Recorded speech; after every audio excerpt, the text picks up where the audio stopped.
দেখো আজকে ইলিশ মাছটা প্রচুর ডিম ভরা আছে, এক প্লেট করে ডিম ভরা। এই ডিম ভরা মাছগুলো খেতে কিন্তু সেই টেস্ট, ইলিশ মাছের ডিম থাকলে খুব ভালো লাগে। তো এই ডিম ভরা মাছ, ইলিশ মাছের ডিমওয়ালা মাছ খেতে কে কে ভালোবাসো। এটা আমি সর্ষে দিয়ে করব, চলো রান্না করে তারপর আবার দেখাচ্ছি। সর্ষে পোস্ত দিয়ে মশলাটা দিয়ে দিলাম, এবার রান্না বসাবো। দেখো মাছটা হচ্ছে, রান্না চাপিয়ে দিয়েছি,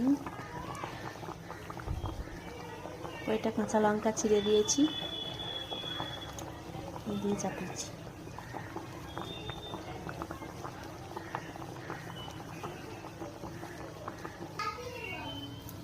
দেখো হয়ে গেছে ইলিশ মাছ রান্না কমপ্লিট।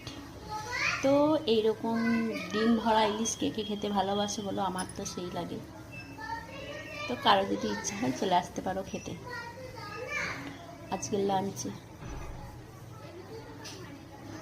টাটা।